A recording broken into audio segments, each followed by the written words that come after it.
You are Locked On Hawks Postcast, part of Locked On Sports Atlanta on the Locked On Podcast Network.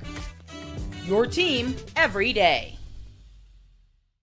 Welcome to the Locked On Hawks Postcast, your home for the best Atlanta Hawks talk. It's local insight you can't get anywhere but right here at Locked On. I'm your host, Tenitra. Batiste. Alongside me is NBA and college basketball analyst DeShaun Tate. Today's episode is brought to you by FanDuel.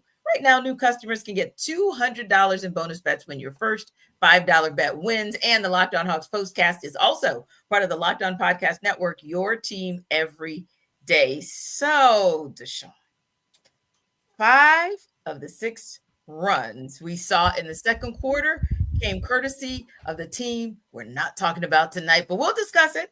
And a double-double, even in a loss, is still something to applaud. We'll download on that, but first, let's talk takes on very disappointing 122-112 loss to the Miami Heat tonight. And Tate, you kept it simple. You said, what was really and what is really respectable? Was it? Yeah, this is one of those moments, Tenitra, where, you know, when things just aren't going your way, or you're so flustered or frustrated or whatever that term may be, that sometimes you just think like, all I can do is just smile and laugh, or just grit my teeth, or look up to the heavens like, what did I do so wrong? You know what I mean? It's just like the frustration settling in because, you know, we keep having these same conversations over and over. I like to use this term, but it's so fitting here, of the never-ending revolving door of just keep having conversations about respectable finishes. And, you know, a lot of these things don't even have to be about pointing at a stat sheet or something that stands out. Like, it's just the same old story over and over about just competing and close but no cigar. And this isn't the team with Jimmy Butler on it, where I was a little bit more understanding because they just kind of had the blueprint of all of the other 29 teams that just knew how to defend Trae and be physical and throw multiple bodies at him, of guys that are just athletic and wingspan and just all of these different things. But that's like not the case here. This is a team that's literally not long ago coming off of a 10-game losing streak. And there's just so many different things. We talk about beating the teams that you're supposed to beat, and at least being competitive against the teams that you're either A, as equal to, or and B, teams that are slightly better than you are. You're not even beating the teams that you're supposed to beat in these instances. And I don't, forgive me for getting long-winded. Yes, there's those Philadelphia 76ers with injury. I get it. Some of those, yes, you did beat them, and we gave you the credit for those. These are also ones where you're in this tight of a race in the Eastern Conference. Exactly.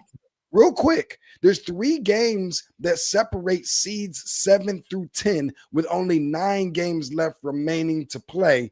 I don't like the direction trending as to where it appears that this team is going at all. Yeah, I couldn't agree with you more. When we were talking pre-show production about our takes, I said, oh, wow, our takes are pretty much identical, just using slightly different verbiage. I mean, the only difference was me saying, when is it our turn? And not much different from what you said.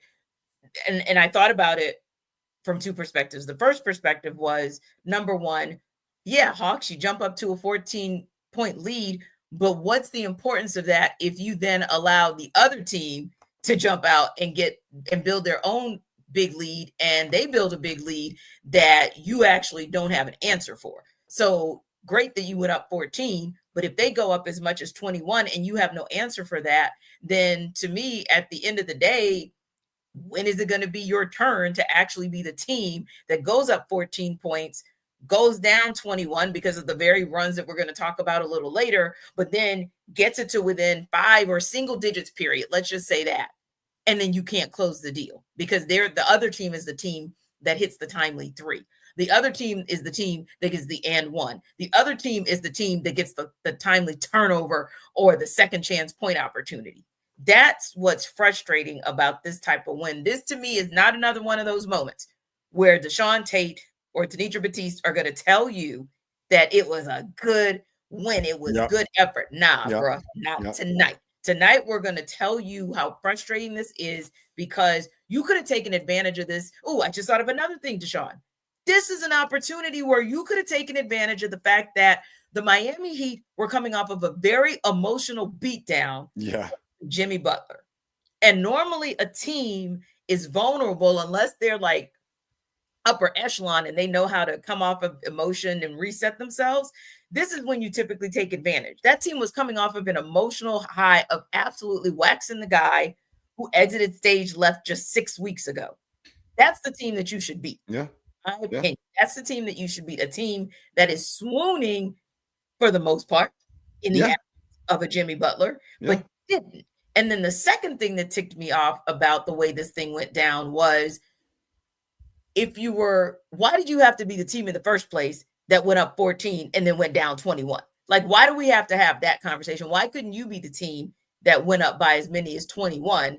The Heat then cut it to 5, but then you found a way in the last 2 minutes and 40 seconds to win the game. But when you cut it down to 5, I can recall saying, let's see what this next possession is going to be.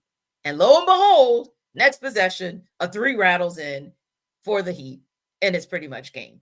That's the type of thing where I can't, for the life of me, explain it away. And like you said, DeShaun, it doesn't matter whether you're playing trees, meaning 6'7", 6'9", 7-footers.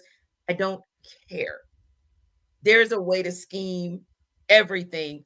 When we're talking about, again, we're not talking about trees. And now it's my turn to rant. So here I go. We're not talking about trees on the Cleveland Cavaliers. We're not talking about trees on the Boston Celtics or the New York Knicks or anybody in the Eastern Conference that is above the play-in line.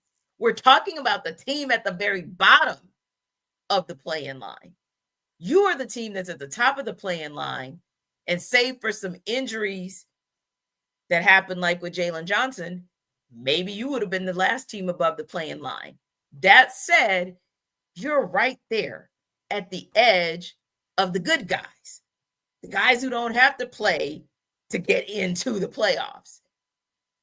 But you're playing at a level below the guys who are fighting for their lives just for a freaking play. No, play. That's not what we need to be doing. And it is. It's very, very, very frustrating. And it is frustrating when you start seeing little things like the most elementary of things. Yeah. That's the one. Yeah, a pass that comes in where all of us knew that you should have passed the ball, and I'm going to try and not call you out. But it has to be a pass. Karis LeVert is over there just saying, send it to me. Give me that. I got you. Karis is still waiting for the ball, by the way, DeShaun. Yeah. Right now. No, right now. Yeah. Right. As we're doing this show, like right now. We'll wait for the ball. All right, I'm done. No, I mean, listen, first of all, let me say this much. You got into full Auntie Tenitra mode right there. I just want to let you know. I'm like, man, thinking to myself as she's just kind of like going off. I got an Aunt Pat that's very similar to that. She didn't play no games. And I'm like, I think Tenitra told me that she's got like nieces or nephews. I know nephews for sure. And I'm like, I don't think they will. I think I'm getting a little bit of a little bit of a taste of what Auntie Tenitra is like. You don't want to get on her bad side. She get to pulling them glasses down low. Don't make her go in that top drawer on the left and go get that belt. Yeah, but no. Like, though, DeShaun, I feel like they have really pushed you and I to the edge because we literally always dig into the details. Like we never, whether it's a blowout or whether it's a close loss, we never just sit at the top of the box score. You and I try to look for the positives and we try to figure out how the game was lost, not just how the game was won when the Hawks win it. And that's the frustrating point. You and I are tired of having that conversation. It's getting old because again, we're not talking about a room full of rookies. Right.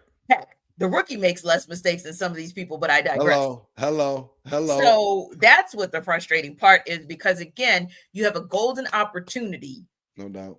I don't think it's gonna slip away necessarily. I don't want to sound overly dramatic, if you will, because the Magic certainly are saying, hey, don't worry, we're not going to jump up into the number 7 spot. You're good. But who wants to stumble into the playoffs? Who wants to stumble into the play-in round? Because to me, that's when it's very, very easy for you to get got. You know what else is easy for you to get got? When the other team hits 4 threes and it's crickets from you. We'll talk about that turning point next.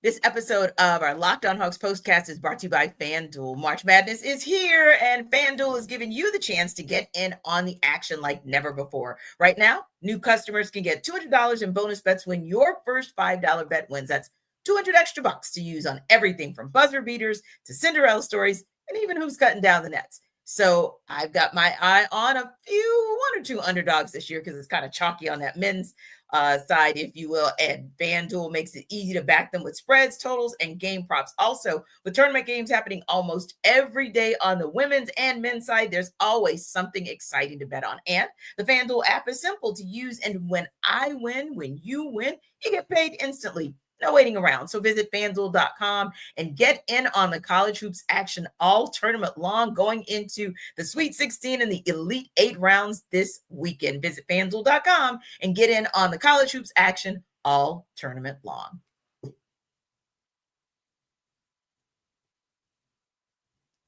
Time to reveal where the game was won or lost. It's the turning point.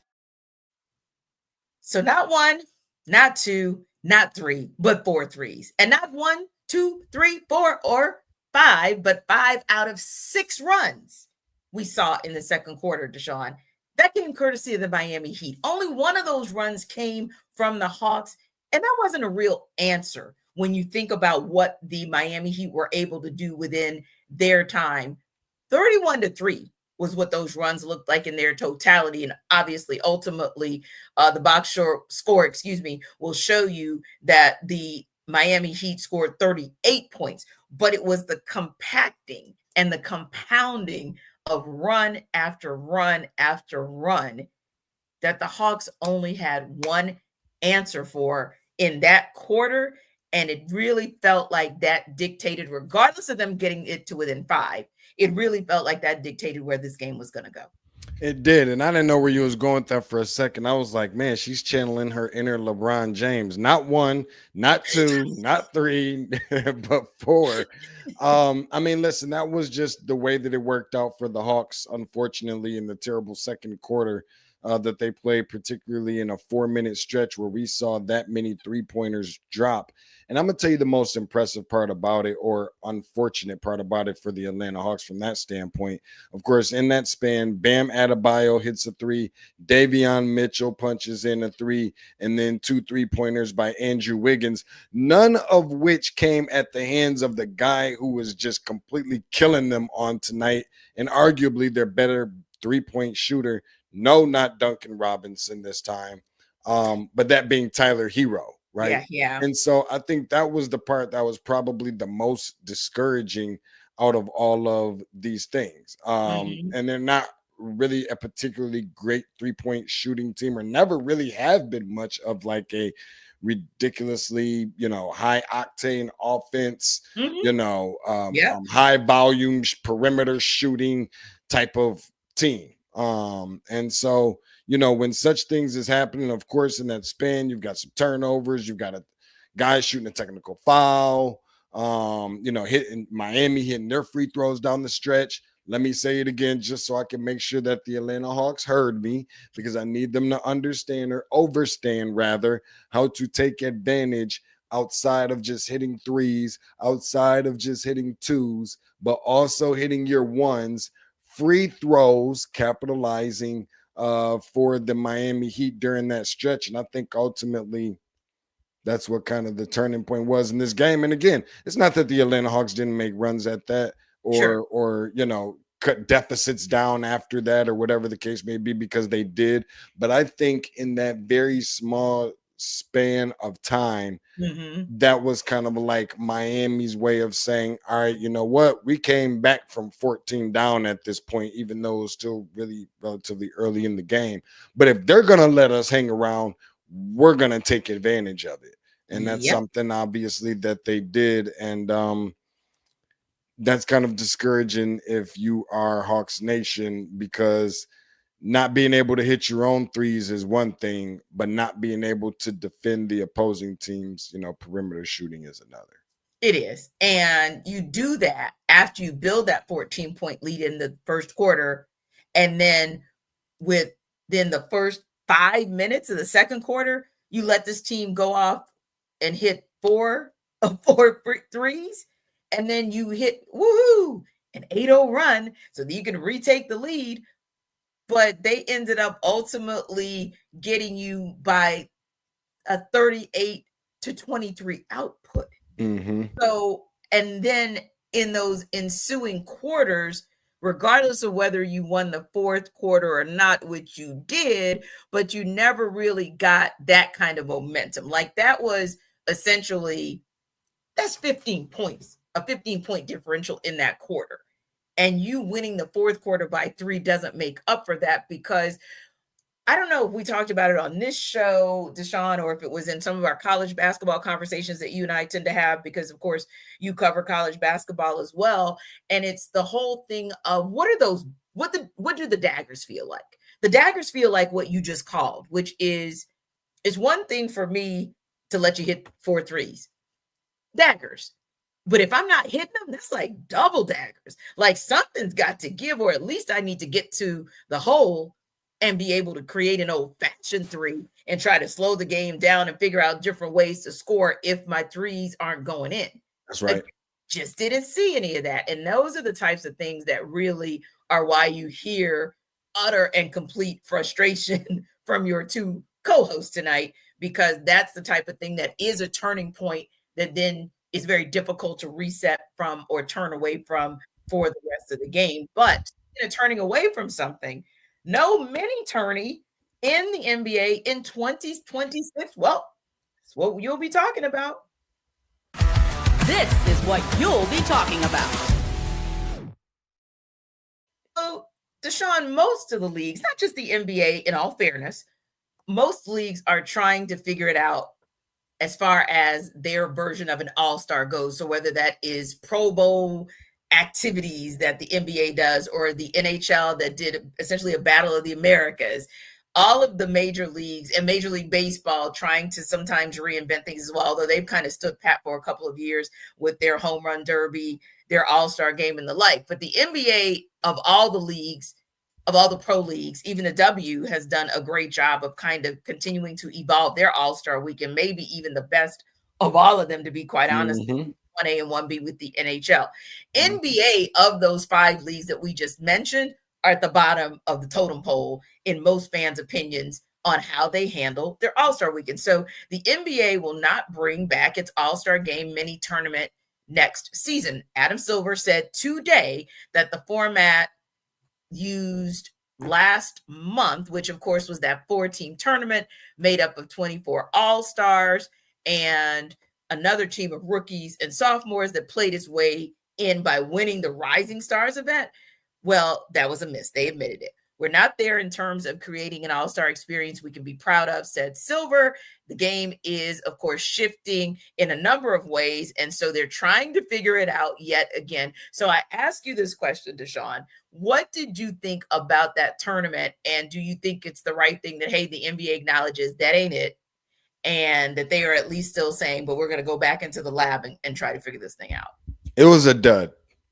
And I think that we all got that part, right? I think that, I give the credit for trying something different. Sometimes, change is good, and that's good for, for to just to try something different. You're never going to know if something works if you don't try it. The answer is always going to be no if you don't ask the questions. So true. Always and forever. So I give them the credit for trying some out to see. And sometimes there are things that you do have to give it more than just 1 year to see if it will work out. But this just wasn't one of those things that needed another year. This isn't one of those movies that needed a sequel. So I wasn't in love with it, and I think that wasn't the only thing. The NBA All-Star Weekend also needs something different with everything within its All-Star game, within its 3-point contest, within its dunk competitions, within all of the different facets of it, right? And I think that some of it being competitive, real competitiveness.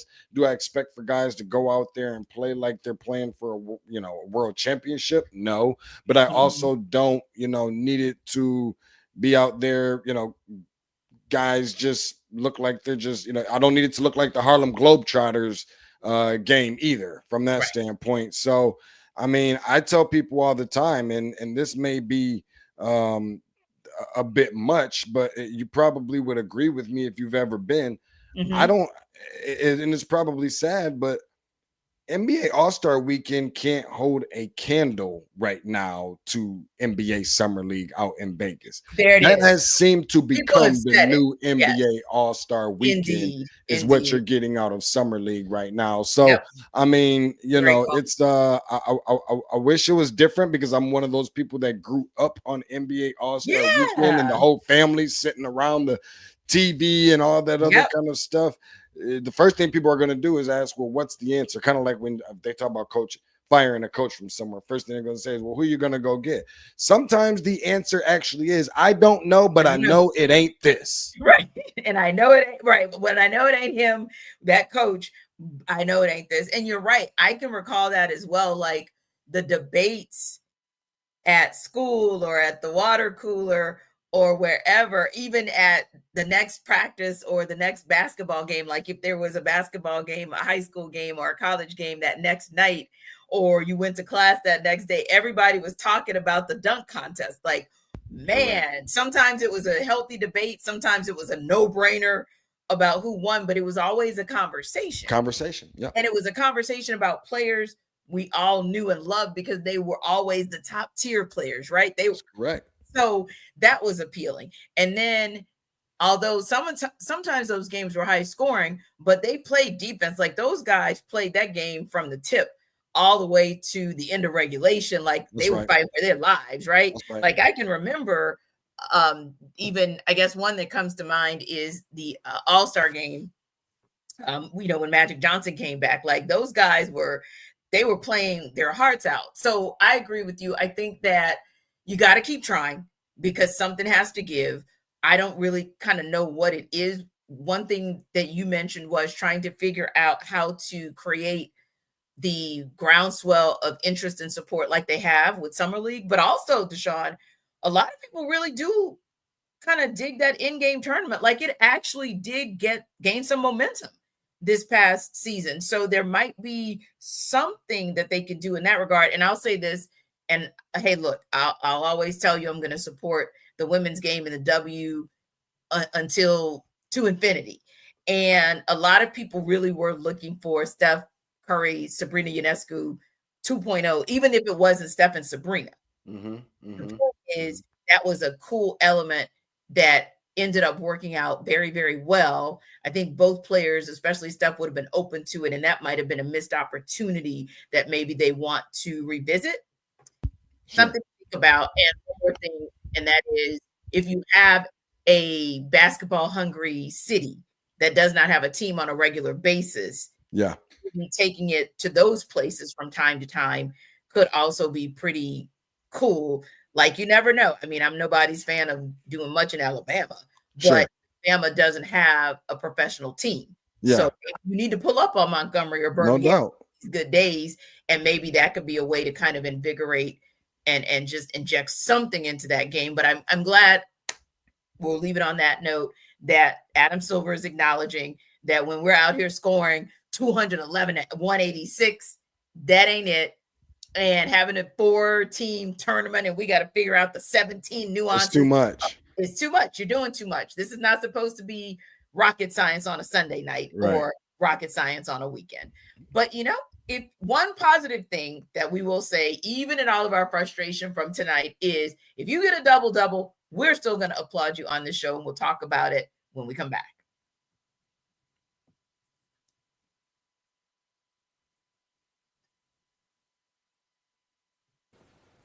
The NCAA tournament is here, and so is the Bracket Breakdown. Locked On Podcast Network and Amazon Fire TV channels are teaming up to deliver NCAA tournament coverage like never before.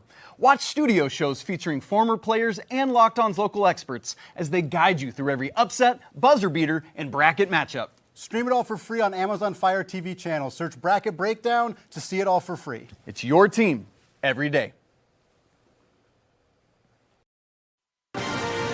This is the Locked On Player of the Game. And let me just shout out all of our Locked On family members who have supported us for Bracket Breakdown. 1.3 million views. Thanks to you guys. Appreciate the love. And make sure you check that out. If you're like me and you have a Fire TV, just turn your TV on and you'll see us. And if not, then if you have a Fire Stick or any other way that you watch Fire TV channels, you can definitely check us out. Always good stuff that we bring you from our Locked On family, this time in partnership with Amazon. But like we said, as frustrating and as disappointing of a loss as we saw the Hawks experience to the Heat tonight, 122-112, the final, you still have to show love for someone whenever that player is able to pull off a double-double. Trae Young, 29 points, 12 assists on 10 of 21 shooting from the field, 6 of 12 from 3, and a perfect 3 of 3 from the free throw line to go along with a couple boards and a couple steals tonight. Still a pretty solid game from Trae.